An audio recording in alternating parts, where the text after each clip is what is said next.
Because It's You, Hwang Inyeop Fanfiction, Chapter 1. 5 years later. Heesun, why are the things in the storage room not organized yet? Heesun's supervisor echoed in the whole post-production department. His voice is so loud that it made every single person in the room look at them. But I have just sorted out the things in the storage room last week.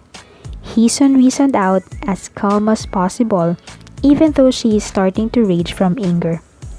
Ever since she was hired by this film editing company, her life started to be miserable. She had been in this company for a year now, but even though she had made a lot of effort, and there are times when her potentials as a film editor are observed, promotion was never an option. She doesn't know if her supervisor is very fond of her to the point that he doesn't want to let go of her, or her boss is just sick in the head for not noticing her potentials. She's been a trainee for a year now, and when we say trainee, it means fetching them coffee and running errands for the people under the department. Of course, she wanted to quit. She has revised her resignation letter so many times. However, she cannot find the courage to hand over that piece of paper nor send that email hidden in her draft files. 1. She's working in one of the biggest film editing company in the country. 2.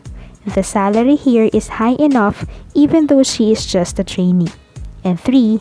She had already tried applying to other film editing companies but was sadly rejected. You call that sorting out? Her supervisor scoffed as he placed his hands on his waist, obviously annoyed at her response. The company doesn't just hire you to slack off. Go clean the storage room now. He roared and stormed out of the office. Heesun let out an audible sigh, audible enough for the person beside her desk to hear. With a heavy heart, she left the files she is sorting out on her desktop, which is obviously another order from her supervisor, and walked towards the storage room. Go clean the storage room now, she mimicked her boss as soon as she closed the storage room door. She placed her hands on her waist and scanned the room. Now, what else should she do in a storage room already sorted out? She went to the shelf where information about employees is placed. She sorted these files alphabetically before, and she decided to sort them out by year of seniority this time. As she goes over each record, she saw her supervisor's file. You crazy bastard, she said as she scans the file. Already in this company for 10 years. She read the description. 10 years and your position is the same. She clicked her tongue and flipped the page. She looks at the photo of her supervisor, which is in the resume. She looks around, and when she's sure that no one is around, she started punching the picture with her fist. You good-for-nothing asshole. You look like a fish in a cow's butthole. You smell like a rotten egg, she said as if she's chanting a witch spell. She placed the file holder on the floor and started stepping on it. You are a disgrace to the society. I ought to just snap your neck sometimes and sell your head to an old hack. That's scary, she heard the man chuckling. Heesun got startled and stumbled a bit but regained her balance right away. Mr. Lee. Heesun tried to catch her breath from what she did. She fixed her hair and bowed at Mr. Lee as a sign of respect. He is known to have the magic hands, for every movie he edited turned out to be a huge success. I'll make sure to never cross you. I don't want a pretty girl cursing my name. He chuckled more. He sat on one of the boxes placed a few steps from where she is standing. He's giving you a hard time again, isn't he? Heesun did not answer, for she is still catching her breath and also from embarrassment. She picked her supervisor's record up from the floor and placed it back on the shelf. She wants to be eaten by the ground right now. She's so embarrassed to the point that she feels her ears are burning. She remains standing in front of the shelf, making herself look like she is busy even though the shelf has been obviously sorted out. There's nothing to be embarrassed about. What you did is good for your mental health. He chuckled. She doesn't know whether he is sincere or he's just teasing her. She cleared her throat and slowly faced Mr. Lee. I'm actually done cleaning. I'll go back in my station now. She hurriedly walked away and she wishes Mr. Lee will not call her attention again. Given the luck that she has, what she silently prays for did not happen. You're Hisin, right? Mr. Lee asked and stood up from the box. He walked towards Hisun and extended his hand in front of her. Lee Ji-hoon. He introduced himself. Hisun reached for his hand. I know you, Mr. Lee. The whole company knows you. I know you know me. He smiled. I believe our ages are not that apart. How old are you? I'm 29. That's perfect. I'm 32 years old. He said and smiled again. Hisun's head tilted as she starts to question herself what is going on. Why are they exchanging ages? Let's be friends, he said out of nowhere. Mr. Lee, the whole company that looks up to, wants to be friends with a 1-year-old trainee like me? And please don't call me Mr. Lee. Call me Ji-hoon. I can call you Hisun, right?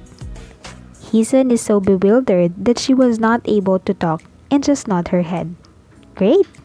See you around, Hisun. Ji-hoon smiled at her and all she did was to stare at him. What on earth just happened?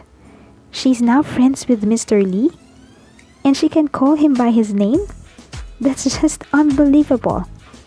She's sure his admirers in the department will fry her ass once they knew about what happened. She just shrugged the thought and went back to her station. After her supervisor's never-ending demands, it is finally time to go home. She started walking to the bus stop and her feet are killing her. She regrets wearing those damned high heels. It was a long agonizing trip back to her apartment, and as soon as she got in her cozy place, she kicked her killer heels from her feet and dragged herself to the couch. She lifelessly lay down on her sofa, and seconds later, she felt someone sat on the space left on the sofa and hands massaging her shoulders. She just let the person do what he is doing, knowing to whom the hands belong to. You're late today. She heard a familiar voice, which made her smile a bit. Rough day? As always, she said and sat up. She looks at the man beside her, wearing a comfortable shirt and jogging pants. He obviously had already taken a shower before she arrived. It looks like he'll be sleeping here again. Did you already eat? She stood up and went straight to the kitchen. Not yet. The man turned the television on and flipped through channels. I thought you would buy something delicious. What am I, your nanny? She scoffed as she looked for something to reheat from the fridge. Since everything in her fridge takes a long time to cook, she closed it and opened the cabinet instead. I texted you, he said as he rested his head on the headrest of the sofa and looks at her. Well, I'm sorry for being too busy. Ramen or fried rice? Hisun asked as she can't decide what to cook. Ramen, he responded immediately. Well, I'm busy too. You know how hectic my schedule is, but still, I found time to text you. I did not ask for you to text me every day. Banana or strawberry?